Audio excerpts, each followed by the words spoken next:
So what I'd like to describe to you now is something I call the two-part brain. So when you came into my office, you made the statement, I want to stop doing this. I don't want to look at pornography anymore. It's frustrating to me. I've made a commitment a number of times to stop doing it, and then I end up doing it again. And what I would say to you is that you're really of two minds of this thing. There is a part of you that wants to stop, but there's also this other part that wants to continue on with this behavior. And I'm going to explain to you why that is. It's best described by this diagram on the board, which I call the two-part brain. This red portion here of the brain is something called the limbic system. The limbic system is our instinctive brain. It's very closely tied to our brain stem and something called the autonomic nervous system. To show you just how instinctive and unconscious this part of the brain is, an example is if you go outside and it's 10 degrees outside and you don't have a coat on, what does your body do? It begins to shiver. Or if you go outside and it's 110 degrees outside, your body sweats. That's the body's attempt in order to keep the internal organs at a certain temperature so that they will survive. But do you consciously tell your body to do those things? So when you go outside and it's 10 degrees and your body starts to shiver, do you consciously say, I better start shivering now? No, you don't do that. It's the same thing, you know, if you've been shivering and you try to tell yourself not to do it, it just continues to happen. You don't have control over that really with our higher functioning brain called the prefrontal cortex that I'll explain in a minute. But this instinctive part of the brain, when I say instinctive, we're talking about things like need for air, food, water, and sexuality is also hooked in the limbic part of the brain. The limbic system is very impulsive. It simply responds to things in the environment, and it has three very powerful prime directives. The first prime directive is to survive. Okay? It will do whatever it needs to do in order to make sure that we survive. That's its main purpose. For example, if when you were young, if you ever came across touching a stove for the first time or a fire, you experienced being burnt, a memory was created in the limbic system in a specific place called the hippocampus, which is located in the limbic system, to make sure that we learn from that so we don't continue to do a behavior that would be detrimental to us.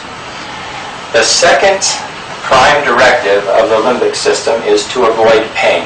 The limbic system looks at pain, either emotional or physical, as a threat to survival. That's what it interprets it as, a threat to survival. And the third prime directive is to seek pleasure. Now, an important part of understanding the limbic system is that it's not really rational and logical. It has no guilt or no remorse. It's not built to do those things. It's the type of brain that's largely functioning in an animal, like a lion or a tiger. Now, if a lion or a tiger gets hungry, what does it do? It simply goes and hunts, and it eats. It doesn't sit around and reason and think about things. It simply is instinctive, and it goes in order to survive.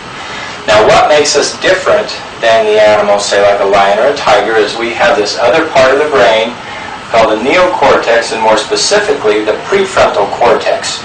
The prefrontal cortex is where our cognition and our higher reasoning capacities are. This is the part that feels guilt. This is the part that is logical and rational and makes plans, higher functioning decisions, can do mathematics and so forth. Now, this is how, I'm going to explain to you how an addiction can develop. When, typically speaking, when an individual, I've heard so many stories from individuals who've been in my office, as I mentioned in the past, that I've spent thousands of hours doing this work. The stories are very similar. Somewhere between the ages of 8 and 12 years old is generally when an individual comes across pornography for the first time or has their first sexual encounter. Usually they'll find a magazine, the stories will find a magazine in a field, in an uncle's house, cousin's house, sleepover, whatever. But what happens, the first experience with pornography of seeing nudity, it will strongly impact the limbic part of the brain, because again, that's where our sexual desires are housed. And a memory is created here. Again, the hippocampus, the part that stores certain survival memories, it's just templated there. And one of the acronyms that we use in treatment, one of many, is BLAST. BLAST stands for being bored, lonely, angry, stressed, or tired. Now, when we're in any one of these emotional states, the survival part of the brain, if it's painful enough, it acts and interprets the stress as a threat to survival, and so it instinctively will go on a search for something that is pleasurable. And where do you think it goes to? It simply will search around in here for something that will take it out of pain. And sexuality being one of our core instinctive drives, it will create a memory, create a desire to go and participate in that activity again because it was so pleasurable. Now, if a person continues to do this behavior over and over, you start to develop what's called neural network pathways, and it becomes very entrenched. Now, generally speaking also, when an individual comes across pornography for the first time as a young person, they have confusing feelings about it. There's a part of them that feels great pleasure at seeing the images, and then there's a part that feels like, this isn't really right. But they don't go talk to anyone about it. I've rarely had an individual say to me, well, I went home and told my mom and dad that I saw pornography for the first time today. It just doesn't happen very frequently. And so you start to develop this cycle of keeping things secret. And as the process continues over and over again, as I mentioned, it becomes a stronger neural connection, and so the tendency to go back to that behavior is enhanced. So now, sometimes after years and years, it will take an individual till their life starts to break down that they'll end up in my office. And what is the interesting thing about the limbic part of the brain, although it's very, very powerful and instinctive, it's not very smart in some ways. What happens is it starts to interpret the message that looking at pornography or masturbating is a survival need to learn how to deal with the emotional stressors of life. So what will happen, it starts to develop this thing called a craving.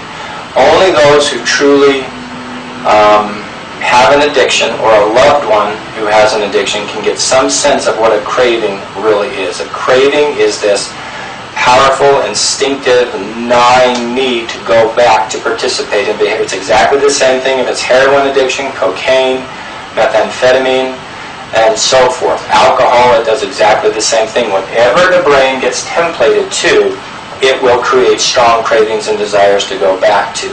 And then there's also cross-addiction issues where one will trade for another. But anyway, so another thing that's interesting, this 0.003 seconds is how long it's been determined that the visual part of this can interpret information. When we take information in through our eyes, the limbic system is triggered in 0.003 seconds. And so what happens is that information, it kicks off something, chemicals already start to flow, and then a part of the limbic system is called the thalamus, which takes this information and then transfers it to our higher functioning brain, or the prefrontal cortex. And so it's always like a person is triggered, and they're triggered, it's already off and running before the information is transferred to the prefrontal cortex, where our braking system